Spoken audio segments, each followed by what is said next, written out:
Welcome students. Today we are going to have a detailed discussion cum analysis of the poem Fable by Ralph Waldo Emerson. And as you know, this poem is included in lesson 2 of your class 10 English textbook Bliss under West Bengal Board of Secondary Education. So the poem Fable by Ralph Waldo Emerson. Now before we start, let's know some facts about the poet. Ralph Waldo Emerson was born on 1803 and he survived till 1882. He was an American essayist, a lecturer, a philosopher and a poet. Emerson was the son of the Reverend William Emerson, a Unitarian clergyman and a friend of the arts. The son inherited the profession of divinity, which had attracted all the ancestors in direct line from the Puritan days. In 1811, Emerson's father died and he was left largely to the care of his aunt. In 1812, Emerson entered the Boston Public Latin School, where his juvenile verses were encouraged and his literary gifts got recognized. Emerson wrote on a number of thoughts, never supporting fixed philosophical beliefs, but developing certain ideas such as individuality, freedom, the ability of human being to understand almost everything. Some of Emerson's famous poems include Concord Hymn, Brahma, Song of the Soul, etc. Besides, he wrote a number of essays titled Self-Reliance, Friendship, Experience, etc. Now, before we start, I think we should know what is called a fable. Students, a fable is a traditional short story that teaches a moral lesson, especially one with animals as characters. Aesop's fables, Panchatantra, etc. are some of the fables.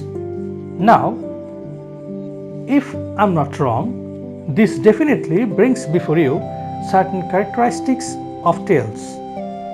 But dear students, you must know that there are some definite differences between tales and fables.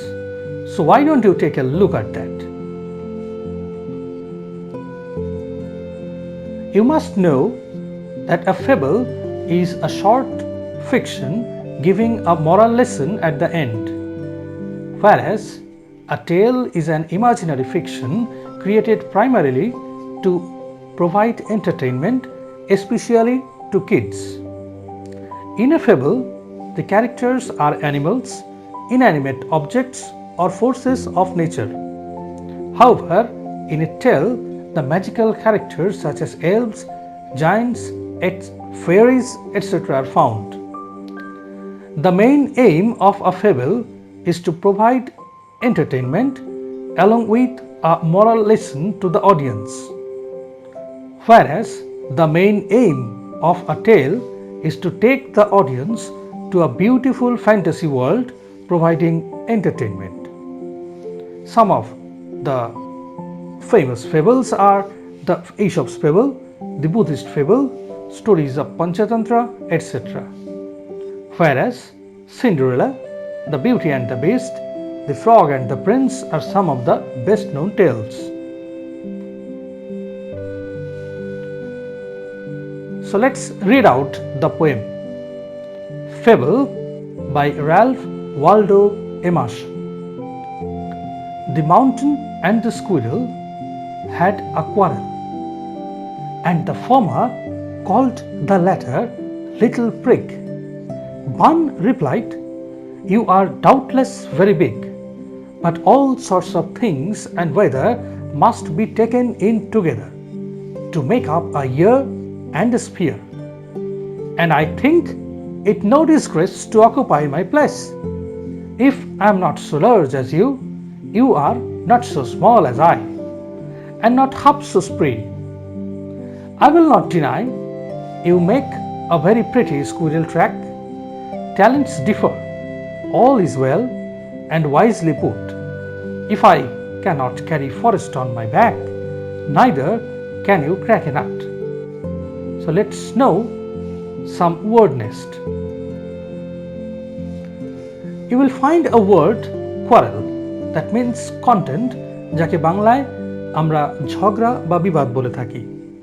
There is a word called former, that means thing or person mentioned earlier, অর্থাৎ আগে উল্লিখিত.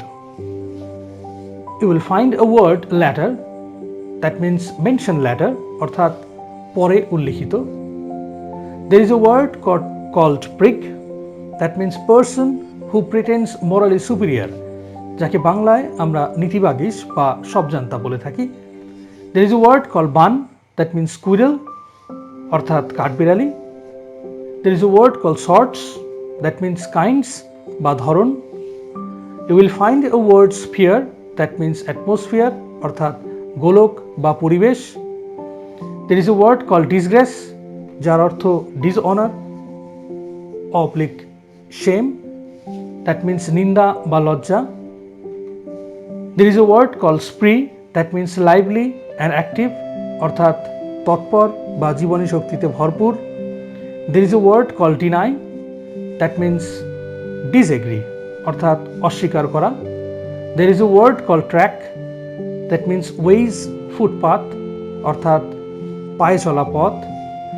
You will also find a word called talent, that means skill or genius, অর্থাৎ প্রতিভা বা কর্মদক্ষতা. There is a word called wisely, that means judiciously or discreetly, অর্থাৎ জ্ঞানীসুলভভাবে বা ভেবেচিন্তে. And you will also find a word nut, a very common word, that means a kind of hard-shelled seed, অর্থাৎ শক্ত খোলাযুক্ত বাদাম. So let's sum up. There had been a quarrel between a mountain and a squirrel, and the mountain called the squirrel as someone who pretends morally superior. The squirrel admitted the mountain to be very big, but carefully reminded the mountain that it takes a lot of things to complete a year and a spear. Therefore, it should not be unnecessarily proud. The squirrel also admitted that it knew its stand well and had no problem with that. It carefully reminded the mountain that the mountain might be big, but not as small and energetic as the squirrel. Thus, they both are unique in their own way. The squirrel then admitted that the mountain could definitely make suitable track for a squirrel and might also have the ability to carry forest on its back, but strongly reminded the mountain that it could not do a simple task like that of cracking a nut. So, the key message of the poem? The poem describes a conversation between a squirrel and a mountain.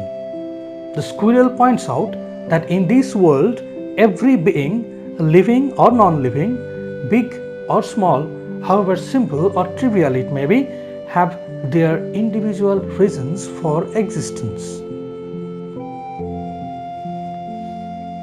Let's know a few more aspects to consider. Emerson tells us not to judge others and try to understand that people unlike us also have qualities that we don't have. Emerson also points out that we all are unique and we all have different abilities. Not one of us should humiliate the person next to us just because he is different or has some larger abilities. The dialogue between the squirrel and the mountain conveys to us the message that just because someone or something is larger, it does not mean it is more significant than another. Likewise, just because one is small does not make them insignificant. Everyone shares a purpose on this planet and have their individual reasons for existence. So let's know a brief summary of the poem. The mountain and the squirrel quarreled. The mountain called the squirrel little prig. Hearing this, the squirrel replied that the mountain was undoubtedly big, but he argued that every big thing like a year or the earth is created by small elements like seasons or various small things. So, he was not ashamed of his smallness or position. In favor of his argument, he said that he might be small, but the mountain was also not as energetic and lively like him. The squirrel admitted of his inability to carry forests with squirrel track on his back, but on the other hand, the mountain also could not crack a nut like the squirrel. As told by him, everything or creature has its or his distinctive role to play in this pattern of creation.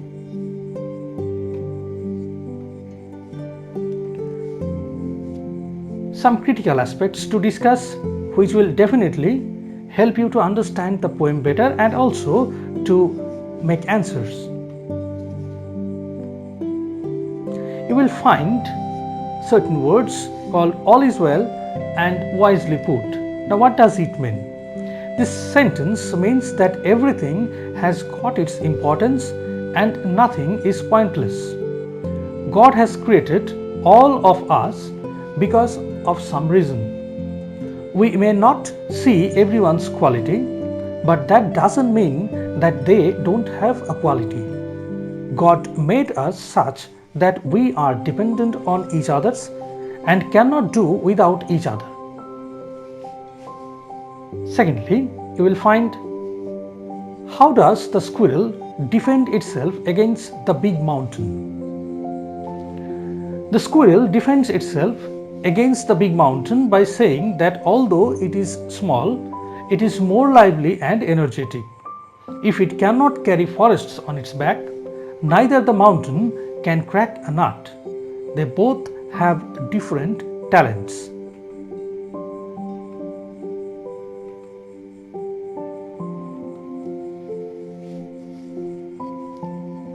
Now, would you call this poem a fable? Give reasons for your answer. I would call it a fable because this poem teaches us that each person has his or her own individual talents and everyone or everything has its purpose. No one is superior or inferior in this world. The squirrel in this poem showcased its talent and stated that God has put all the creatures in its proper place and all of them carry different talents. Therefore, we should not underestimate any creature on the basis of their size. Now, in what ways do you think a small creature like a squirrel is important to a forest? And how is a forest helpful to a squirrel? Squirrels help the forest in renewal by helping in the dispersal of seeds. Squirrels collect nuts and store them in their burrows. Some seed that are left behind grows into new plant. Similarly, forest is helpful to a squirrel by providing it with food, shelter, and a pretty squirrel track. Now, I hope you all have got a good hint of this poem. So now let's do some activity task.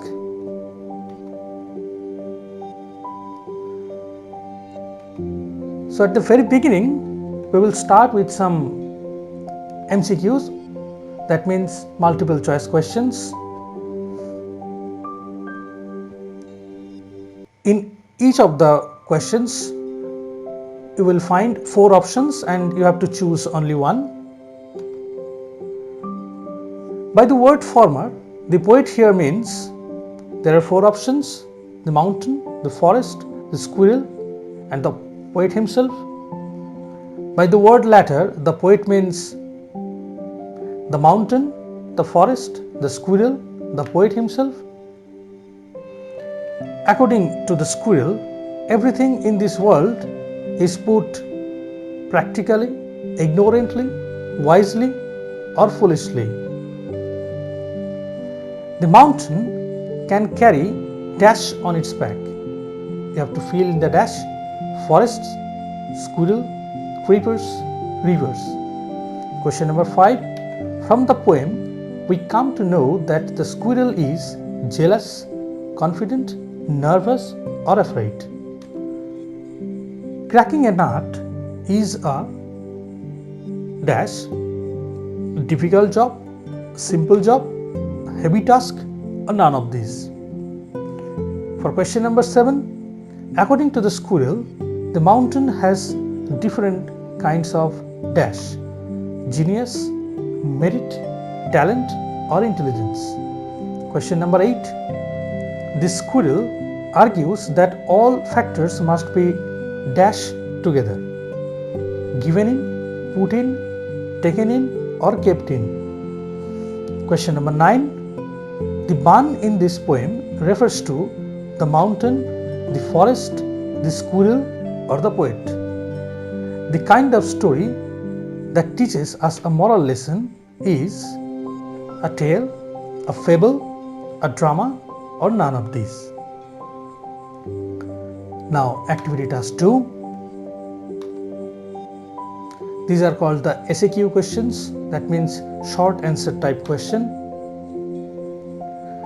Question number 1. Who had a quarrel between themselves? Question number 2. What is the meaning of the word prig? Question number 3. What doesn't the squirrel deny? Question number 4. What cannot the mountain do? Question number 5. What does the squirrel mean by all is well and wisely put? Question number 6. What is the squirrel doubtless about? Question number 7. What, according to the squirrel, must be taken in together? Question number 8. What doesn't the squirrel think it to be disgrace? Question number 9. What can the mountain make as told by the squirrel? And question number 10. How will you describe the squirrel in this poem? Now, activity task 3.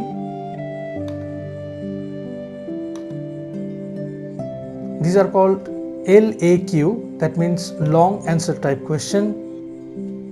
Question number 1. Make a list of the things that the mountain could do. Question number 2. What does the squirrel tell about itself? Question number 3. How will you describe the squirrel? Question number 4.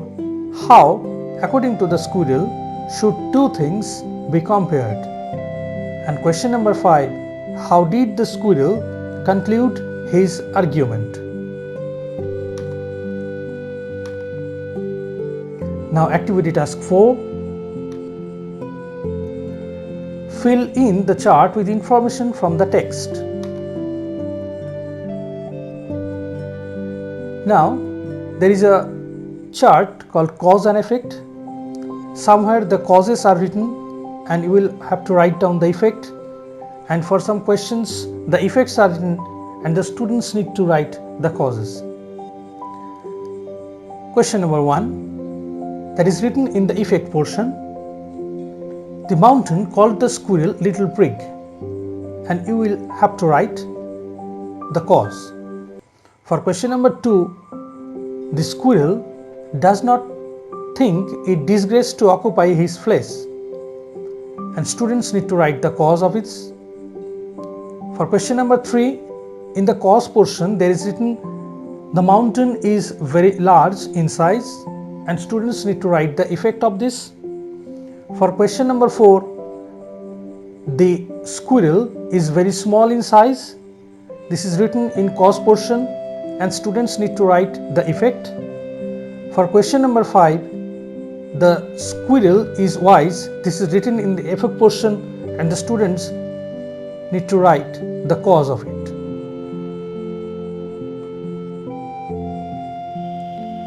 So, alright students, I hope after having this session you have understood the poem quite well, but I will advise you to read the text again and again for better understanding. Dear students, always remember that nothing can be taught, but everything has to be learned, and there is no substitute for self-study. Thank you very much. Thank you all for your patience. Wish you all the very best for your coming days.